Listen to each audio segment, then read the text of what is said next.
Y'all, the way I ate this look up, this is what my client asked for, and this is what she got. Period. Hey my loves, and welcome back to another makeup tutorial. If you are new here, I am Sharnee, and welcome to my makeup channel. It is officially prom season, and I'm super excited to be showing you guys how we achieved today's makeup look. When my client originally showed me her makeup inspo, I knew I had to pull my camera out and record this look for y'all because come on. So starting with her foundation routine first. Now, usually for bold makeup looks, I usually would do the eyes first since we're working with colors and glitters, but I'm so used to doing the face first, and by the time I was prepping her skin and all the good things, I realized like, dang, I was really supposed to start on her eyes first, but you know, we still gonna get it done. So I already cleansed her skin. I'm going in with a few moisturizers. Y'all, skin prep is key. If you've been watching my makeup tutorials and you know how much I preach about really prepping your client's skin for the best results, don't forget to check down below in my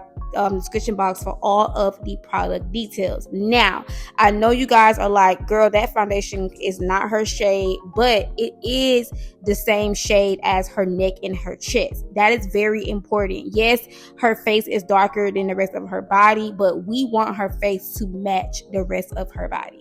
So I went in with like 2 different foundation shades to get the perfect shade to match her neck and her chest.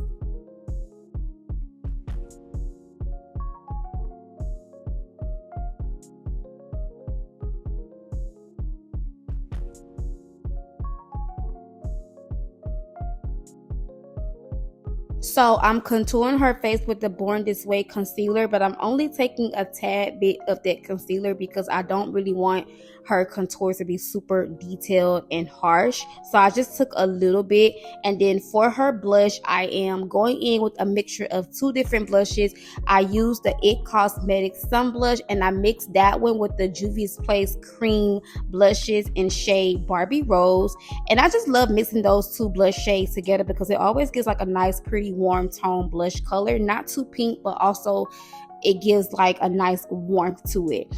So for her highlight, I'm going in with the Born This Way concealer, and I'm taking this concealer underneath her eyes, middle of her nose, middle of her forehead, middle of her chin, and right above her lip. Now, to know me is to know I have to go in a few times and spray my clients' faces to get the best results when it comes to blending. So I went in with the prep spray from Milk Makeup, and I sprayed all over her face, and we're going to go in and blend out that concealer. Also want to mention that another key tip that I love to give out for the best results when it comes to that full coverage look is letting your concealer dry down just a tad bit. Let it get a little tacky. So I love to let my concealer dry down for the best results when it comes to blending and when it comes to full coverage.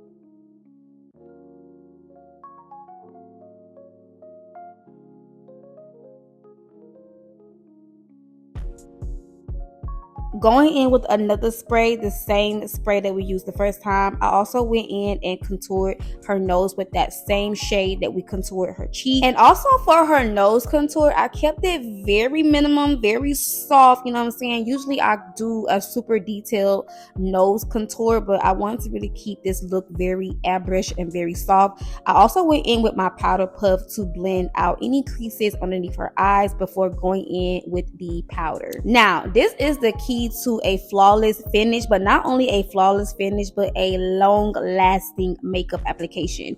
You want to go in with pressed powder before going in with loose powder, because not only does this help your makeup to really stay set in place, but y'all, this is a great technique for long-lasting makeup. This technique is literally one of my favorite techniques for long-lasting makeup applications, especially for events like proms, weddings, to where people are going to be dancing, they're going to be outside taking pictures, and you want to make sure your client's makeup is in place all freaking day, all freaking night long. So go in with a pressed powder. I'm going in with a foundation pressed powder first, and I'm setting that all over her face.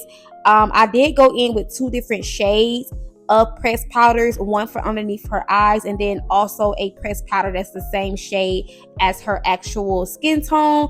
Then once I go in and set everywhere with the pressed powder, that's when I go back on top of that with a loose setting powder. I'm using the Laura Mercier translucent setting powder, and we're going to bake. Now this is actually baking. So the pressed powder was more so like a setting, and then this is the baking process. So this is going to help with any fallouts from the eyeshadow, and it's also going to prevent her under eye from getting messed up in case of, you know, eyeshadow fallouts, glitter fallouts, and all of that. So once I'm done going in and baking, we're going to go in with the blush, bring that color and that warmth back into her skin, and let's get into the eye makeup. So y'all, as y'all can see, my client has beautiful thick eyebrows. I literally did not have to fill her eyebrows in. All I did was go in with my NYX liquid brow gel, and I'm just laying her brows down to make sure they're neatly in place. So like I said, I didn't even have to go in and actually fill her brows in, so I jumped straight into cleaning up underneath her brows with that Born This Way concealer, and I'm gonna blend that out all over her eyelid.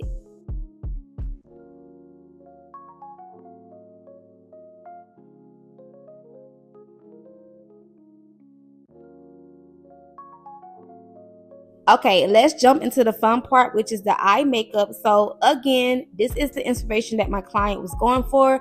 So off rip, I knew I did not have a red eyeshadow, especially a bright red eyeshadow color. The closest shades that I have in my eyeshadow kits are really just burgundy shades. So guess what I did? I took some red matte lipstick, because y'all know, if y'all watch my makeup tutorials, y'all know I love to preach that makeup is art, and you can literally be as creative as you can when it comes to different products and just improvise with what you have. So I used my red matte lipstick, which gave me the perfect red tone that I was going for, and I did go in and set that lipstick with some translucent powder and a mixture of burgundy eyeshadow. Now I'm only applying this right at her crease because we're going to be cutting this, and this is going to be a cat eye cut crease type of look. So I'm going to go in with the lightest concealer shade that I have in my kit, and we're going to go ahead and carve out this cut crease. So like I said, this is going to be like a cat eye type of vibe.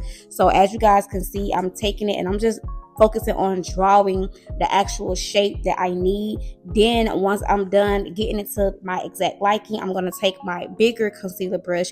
I'm just going to drag that concealer down and blend that all over her eyelid, and do the same thing for the other side. So I also want to mention, to be honest, doing it this way is very easy for me, and I love to recommend my girls to do it this way as well if they really struggle with drawing a cut crease. So I like to take a very small concealer brush and just focus on drawing the outline that you need. Whatever the outline that you desire to create, focus on drawing that, and then you go in and drag and fill out the rest of the eyelid.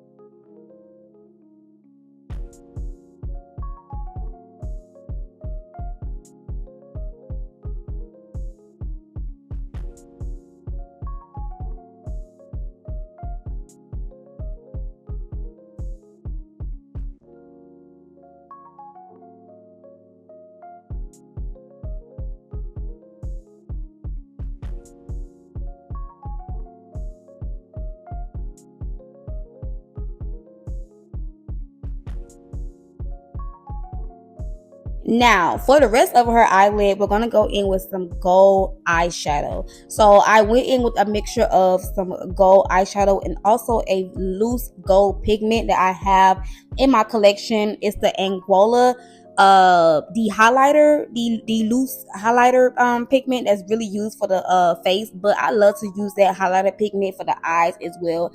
It has literally given me the most beautiful eyeshadow looks ever. So I just love to really use that eyeshadow pigment for everything, literally. And it just looks so gorgeous on her eyes. I was so ready to go in and add that gold. I'm going in with a super small angled brush, and I'm going back in my eyeshadow palette with that burgundy eyeshadow shade, and I'm just highlighting the crease. I'm not going all over her eyelids. I just want to really make that crease pop more and give it more of a deeper detail when it comes to the red. And then also for her liner, I'm going in with the NYX liquid eyeliner, and we're going to give her a nice fat juicy wing. Okay, now I would not recommend you doing this if you struggle with drawing eyeliner. I would not recommend you do the eyes last, because you might have to go in, well, you can still go in and clean it up with concealer if you just happen to mess up. But I was like, oh my gosh, I am so proud of myself for not messing up, and I didn't have to really go in and clean up under her wing because I was really taking my time, but it came out so good. So if you struggle with drawing eyeliner, I would highly recommend you do the eyes first in case you mess up. But yeah, it just came out so good. And I also want y'all to pay attention to how I didn't even have to go back and dip this eyeliner back in on the second eye. Like, that entire one dip did what it needed to do. So I love the NYX liquid eyeliner. It's literally my holy grail, my favorite. I have not chose or used any other liquid eyeliner in years, y'all, and I've been doing makeup for over 10 years. So yeah, now I did not have any loose glitter, but this one was 10 times better because it really made her eyes pop out even more compared to if I would have had like a loose red glitter. I was so happy I had this in my collection because I was like, oh my god, do I even have red glitter, girl? But then I quickly remembered how I had these big chunky glitter pieces, and I was super excited because I knew that this was going to look 10 times better than the loose red glitter pigments. So I used my lash glue and applied it right on top of the eyeliner, and I just went to really just sticking those pieces of those chunk of glitters right on top of that eyeliner. And then for the bottom of her eyes, I went in with a black eyeliner pencil to apply on her waterline, and I'm going back in with that same like burgundy eyeshadow shade, and I'm going right underneath her underneath that black eyeliner. But I also mixed it with like a little bit of brown eyeshadow as well. Then I went in and cleaned her brows, the top of her brows. And this is what I mean when I said, like, if you do happen to mess up on like the eyeliner and you want to go back in and clean it up with concealer, you can still do that on top of eyeshadow. I mean, not eyeshadow, but you can still do it on top of like powders. If you already like set the face with powders and stuff, you can always go back in, reapply concealer, and reset it again. I always do this with eyebrows. So yeah, for her lashes, these lashes are from Amazon. They're super bomb. I'll make sure I link them down below as well for you guys. So now I'm just adding the finishing touches to her face, going in with some mascara to apply at the bottom of her lashes. Went in with another spray to break down that powdery look. I'm going to go in and set underneath her eyes and kind of dust away that translucent powder. Also went in and applied some more blush to kind of bring that blush color back into her skin. This makeup looks so freaking flawless. Like, we were so happy and excited with how this came out. I'm going in with the powdered blush from Juvia's Place to bring that color back into her skin. It looks so gorgeous. And then for the finishing touches to her eyes, she wanted some gold rhinestones. I did not have actual gold rhinestones, but I did have these gold like little balls, and they were so perfect. I mean, absolutely gorgeous. So she was like, just apply them anywhere you want. It doesn't matter, just do your thing. So I just applied them right at the corner of her eyelids and then on the outer corners of her eyes, going in with some bottom mascara. And then for her lips, we kept it very simple. Brown liner on the outside, and then a nice nude shade in the middle, and topped it with a little bit of gloss, and then sprayed her face with some setting spray. I went in with the Morphe setting mist, and I also topped it with the one side setting spray to make sure that my girl face stays in place all night long for her prom. And this was the final look, you guys. I mean, absolutely gorgeous. I had so much fun creating this look because it really allowed me to step outside the box. And this is why I love not only me, but I love my clients who are willing to give me a challenge. And I love those clients that wants to step outside the box and do something different every now and then. Like, that's what it's all about, because like I had so much fun creating this look. So let me know down below what you guys think. Like, did we nail this or not? Leave some comments down below. Don't forget to check down below in my description box for the product details. Love y'all so much. Don't forget to subscribe, and I will see y'all in my next video. Ciao.